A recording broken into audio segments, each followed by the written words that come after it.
بسم اللہ الرحمن الرحیم الحمد للہ رب العالمین والصلاة والسلام علی رسولہ الکریم وعلی آلہ واصحابہ ومن تبعہم بإحسان الی یوم الدین۔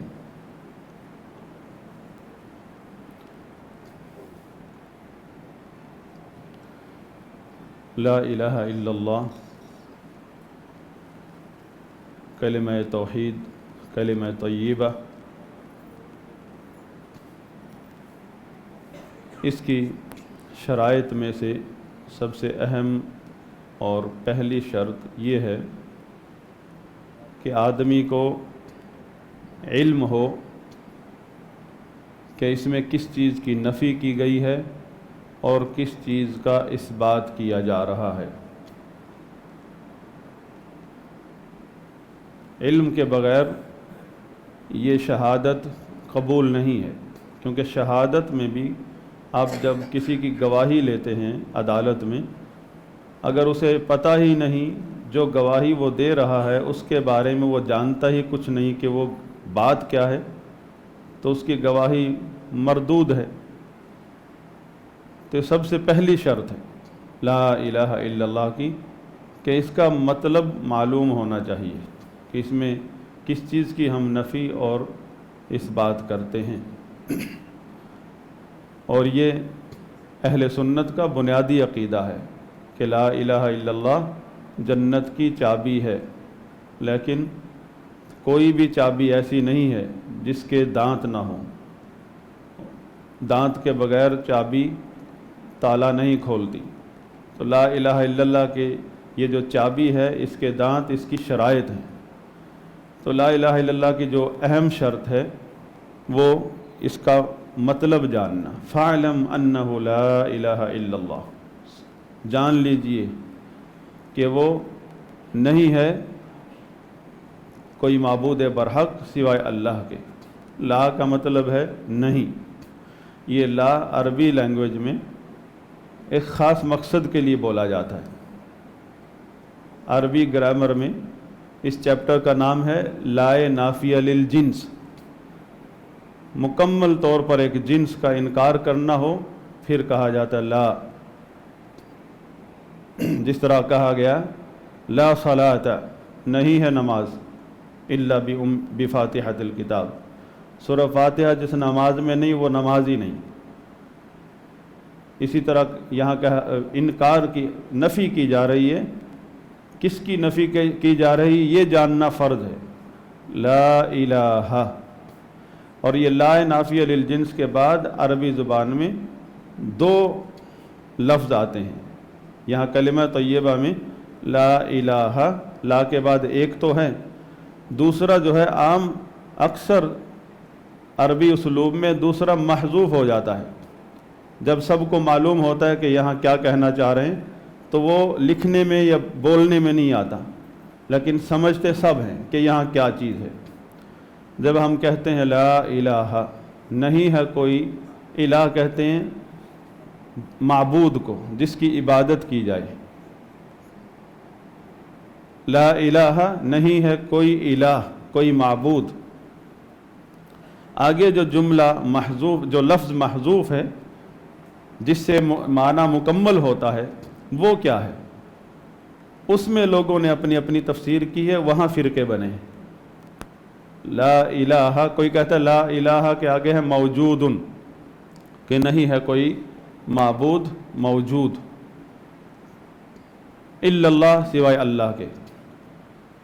صحیح تفسیر اس کی یہ ہے کہ قرآن میں خود اللہ تعالیٰ نے بیان فرمائی ہے ذَلِكَ بِأَنَّ اللَّهَ هُوَ الْحَقُّ وَأَنَّ مَا يَدْعُونَ مِن دُونِهِ هُوَ الْبَاطِلُ۔ ذَلِكَ بِأَنَّ اللَّهَ هُوَ الْحَقُّ، کہ اللہ تعالیٰ ہی معبود برحق ہے، وَأَنَّ مَا يَدْعُونَ مِن دُونِهِ، اور اس کے علاوہ جس کو بھی لوگ پکارتے ہیں، جس کی بھی لوگ عبادت کرتے ہیں، هُوَ الْبَاطِلُ، وہ باطل ہے۔ اللہ برحق ہے، اس کے مقابلے میں جس کو بھی کوئی پکارتا ہے وہ باطل ہے۔ تو لا الہ الا اللہ کا صحیح مطلب، لا الہ کی صحیح تفسیر اور ترجمہ یہ ہوا لا الہ حق، نہیں ہے کوئی معبود برحق۔ کیونکہ جب آپ کہتے، اگر وہ دوسری تفسیر کرتے ہیں لا الہ موجود، تو آپ کی بات ہی غلط ثابت ہو جاتی ہے کہ آپ کہتے ہیں کہ نہیں ہے کوئی معبود موجود۔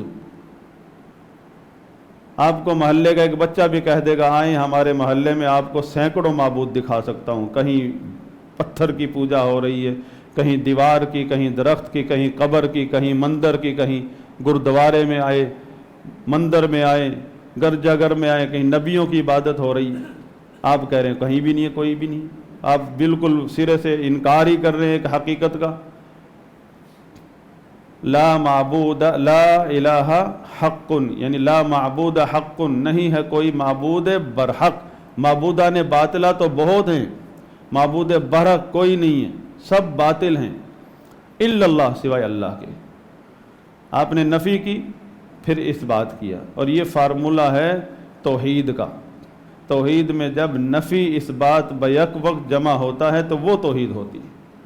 اگر آپ خالی نفی کریں گے پھر بھی توحید نہیں ہے، اگر نفی کے بغیر خالی اس بات کریں گے پھر بھی توحید نہیں ہے۔ اس کی کہ لفظ توحید لینگویج میں بولا جاتا ہے، عربی زبان بولتے ہوئے کیسے استعمال کرتے ہیں۔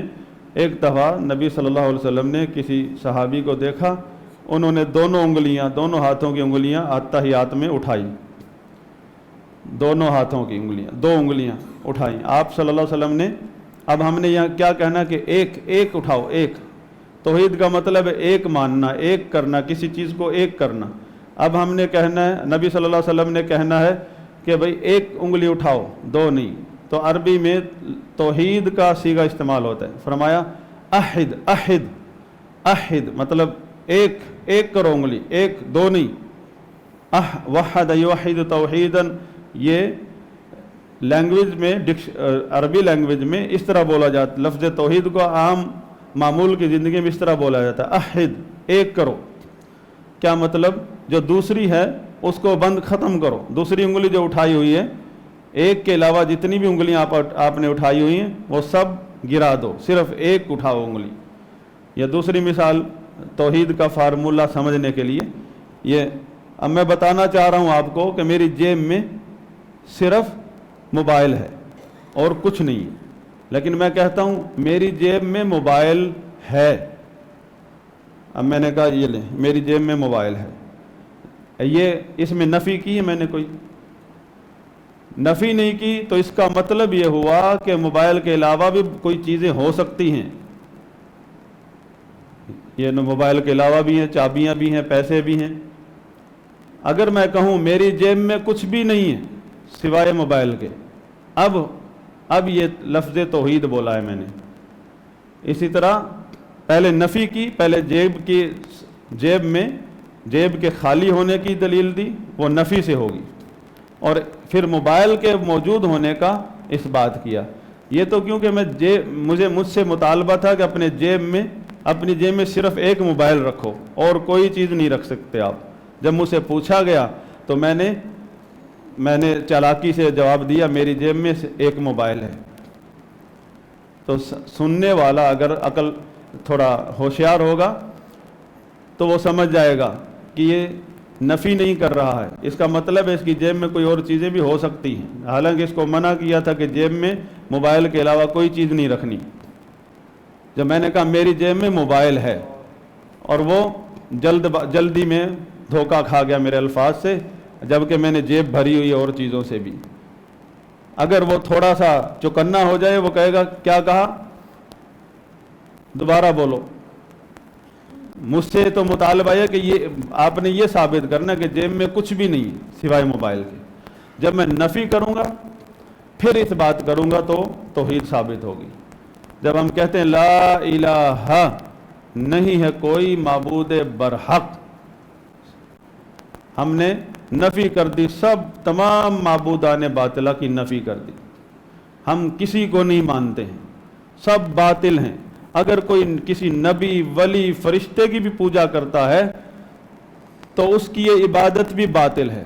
لیکن انبیاء کرام، اولیاء کرام، فرشتے باطل نہیں ہیں، وہ تو اللہ کے نیک بندے ہیں.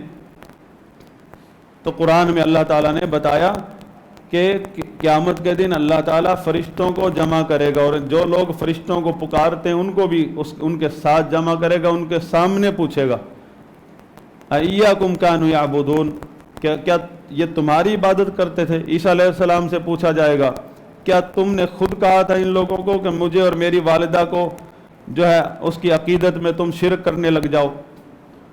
تو وہاں فرشتے بھی کہہ دیں گے سبحانک، اللہ تو پاک ہے، انت ولینا، تو ہی ہمارا ولی ہے. یہ لوگ تو جنوں کی عبادت کرتے تھے، اکثرہم بہم یؤمنون، اور انہی پر ان کی عقیدت ہے، یہ جنوں کے ساتھ چلتے ہیں. یہ نہ نبیوں کی عبادت کرتے ہیں، نہ ولیوں کی، نہ یہ فرشتوں کی. ان کو جنات نے، شیاطین نے گمراہ کیا ہے. اسی لیے جو لوگ انبیاء کرام، اولیاء کرام، فرشتوں کی عقیدت میں دکھاتے ہیں عقیدت ان کی، اور کرتے ہیں شرک مشرکین مکہ والوں کا، یا اس سے بھی غلیظ ترین شرک کرتے ہیں، ان کا جو طاغوت ہے وہ شیطان ہے. ان کو شیطان نے اس عبادت پر لگایا، نبیوں نے، ولیوں نے، فرشتوں نے نہیں لگایا. اور نبی، ولی، فرشتے سب اس چیز سے بری ہیں. تو اللہ کے علاوہ جتنے بھی شرکی عقیدے ہیں، جتنے بھی لوگوں نے معبود بنائے ہیں، سب باطل ہیں. اور نبی صلی اللہ علیہ وسلم کے دور میں جو مشرکین تھے وہ ایک عقیدے کے نہیں تھے، ایک مسلک کے نہیں تھے. ان میں بہت سارے لوگ تھے جو سورج کی عبادت کرتا، کوئی چاند کی، کوئی آگ کی، مجوسی بھی تھے، کوئی بتوں کی. اور بت پرست جن کو آپ کہتے ہیں وہ ایسے لوگ نہیں تھے کہ وہ پتھر جہاں مل جائے اس کی پوجا کرنے لگ جاتے تھے. پتھروں کے پجاری نہیں تھے، ورنہ تو پہاڑوں کی عبادت کرتے. بڑے بڑے پہاڑ تھے، گھر کے چار دیواری سے نظر آتے تھے. وہ جو انہوں نے بت بنائے تھے وہ کسی شخصیت، کسی ہستی کے شکل کے بنائے ہوئے تھے. عقیدت ان کی ان ہستیوں سے تھی. اور جو بت پرست تھے ابراہیم علیہ السلام کے دور کے، جن کو ہم ستاروں کے پجاری کہتے ہیں، ان شرک کا ایک فلسفہ ہے. شرکیہ فلسفے میں بت پرستی آ جاتی ہے، ورنہ اصل میں وہ بت پرستی سے پہلے شرک شروع ہوتا ہے. آپ دیکھیں گے ہمارے ہاں ہندو جو ہیں وہ جب ان کے اندر محققین پیدا ہوتے ہیں تو بت پرستی کا انکار کرتے ہیں، اور جبکہ بنیاد ان کی شرک ہے. تو نبی صلی اللہ علیہ وسلم کے دور میں بت پرست بھی تھے، نبیوں کو پکارنے والے بھی تھے. بچہ بھی جانتا ہے کہ یہودی عزیر علیہ السلام جو کہ اللہ کے نبی ہیں ان کی عبادت کرتے تھے، ان کو پکارتے تھے، ان کو اللہ کا بیٹا مانتے تھے. عیسائی عیسیٰ علیہ السلام کو اللہ کا بیٹا مان کر ان کی عبادت کرتے ہیں، آج بھی کرتے ہیں. اور مشرکین عرب کے بارے میں عام لوگوں کا ذہن بنا، وہ بت پرست تھے. وہ فرشتوں کی عبادت کرتے تھے. سب کو پتہ ہے کہ وہ فرشتوں کو اللہ کی بیٹیاں کہتے تھے. وہ فرشتوں کی عبادت کرتے تھے، پکارتے تھے ان کو. تو الغرض مختلف عقائد تھے نبی صلی اللہ علیہ وسلم کے دور میں شرکیہ. لیکن اللہ تعالیٰ نے جو حکم نازل فرمایا نبی پر، فرمایا وَقَاتِلُوهُمْ، ان سب سے آپ کی جنگ ہے. حَتَّى لَا تَكُونَ فِتْنَةٌ، جب تک یہ شرک ختم نہ ہو جائے. شرک بہت بڑا فتنہ ہے. جب تک یہ شرک ختم نہ ہو جائے ان کے ساتھ کوئی جنگ آپ کا بھائی چارہ نہیں ہے. جنگ ہے مطلب جس طرح چاہے 50 سال 2 صدی ہماری جنگ بندی رہے ایک غیر مسلم ملک سے، کبھی بھی جنگ ہو سکتی ہے، لیکن مسلمان کے ساتھ کبھی بھی جنگ نہیں ہو سکتی. تو اللہ کے نبی صلی اللہ علیہ وسلم نے بت پرستوں میں، نبیوں کو پکارنے والوں میں، فرشتوں کو پکارنے والوں میں، ولیوں کو پکارنے والوں میں فرق نہیں کیا، سب کو برابر رکھا ہے. شرک شرک ہے. اور یہ دعوت تھی آپ صلی اللہ علیہ وسلم کی، قولوا لا الہ الا اللہ تفلحون، کہہ دو لا الہ الا اللہ کامیاب ہو جاؤ گے. کیا ہے لا الہ الا اللہ؟ نفی اور اثبات ہے. نفی کس چیز کی ہے؟ اللہ کے علاوہ جس کی بھی عبادت ہو رہی ہے اس کی نفی ہے۔ اور عبادت کیا ہے؟ عبادت ہمارے اعمال ہیں، اور اعمال ظاہری بھی ہو سکتے ہیں، باطنی بھی ہو سکتے ہیں۔ باطنی جن کا تعلق دل سے ہے، محبت، خوف، امید لگانا، رجا، رغبت، رہبت، خشیت، انابت، یہ ایسے اعمال ہیں جو دل کے اعمال ہیں۔ مطلب ایک آدمی عقیدت میں آ کر نذرانہ چڑھاتا ہے، یہ جو عقیدت ہے، یہ محبت عبادت ہے۔ عقیدت میں آ کر، محبت میں آ کر بندہ اللہ کی طرف نیک اعمال کرتا ہے، مسلمان نیک اعمال کرتا ہے، یہ محبت الہی ہے۔ محبت میں آ کر وہ نیک اعمال کر کے خوش ہوتا ہے۔ خوف الہی میں آ کر، خوف الہی دل کا عمل ہے، خوف الہی کی وجہ سے مسلمان اگر کوئی گناہ کر بیٹھتا ہے تو فوراً اس کی نظر اللہ تعالیٰ کی ناراضگی کی طرف جاتی ہے کہ اگر اللہ تعالیٰ ناراض ہو گیا تو میرا سب کچھ ختم ہو جائے گا، اور یہ خوف عبادت ہے۔ اور جو لوگ غیر اللہ سے ڈرتے ہیں کہ اگر میں نے فلاں تاریخ پر فلاں نذرانہ چڑھاوا نہیں چڑھایا تو گھر میں کوئی بیماری آ سکتی ہے، یہ خوف عبادت ہے، اور یہ تو اللہ کے لیے ہونا چاہیے۔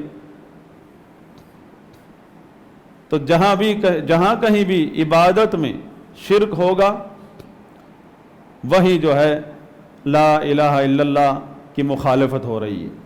تو لا الہ الا اللہ کا مطلب نہیں ہے کوئی معبود برحق سوائے اللہ کے علاوہ جس سے بھی کوئی عقیدت رکھتا ہے اس قسم کی محبت والی، خوف والی، تعظیم والی، رجا والی، خشیت والی، تو یہ شرک ہے۔ اس کی ساری زندگی برباد ہے، اس کی دنیا برباد ہے، آخرت برباد ہے۔ اور بڑی بڑی قومیں جو ترقی یافتہ، اپنے دور کی ترقی یافتہ قومیں تھیں، ان سب پر عذاب اسی شرک کی وجہ سے آیا ہے۔ اور تمام نبیوں نے اپنی قوموں کو سب سے پہلے اس شرک سے منع کیا ہے۔ اس شرک کی غلاظت سے جو قوم پاک ہو گئی، اس قوم کا ہی تزکیہ ہو سکتا ہے۔ جو قوم شرک کی غلاظت سے پاک نہیں ہوئی، یا کوئی شخص، اس کا کوئی تزکیہ نفس نہیں ہو سکتا، وہ غلاظت میں بھرا ہوا ہے۔ تو لا الہ الا اللہ جنت کی چابی ہے۔ اگر اس چابی سے جنت کا دروازہ کھولنا ہے تو لا الہ الا اللہ میں جو نفی اس بات ہے اس میں غور کریں، اس کو سیکھیں، اس کے بارے میں جانیں، اور ہماری زندگی میں کہاں کہاں اس کی مخالفت ہو رہی ہے، یا کوئی ایسے اعمال جو مخالفت کی طرف لے جانے والے ہیں، ان سے بچنا سب سے پہلے ضروری ہے۔ وآخر دعوانا الحمد للہ رب العالمین۔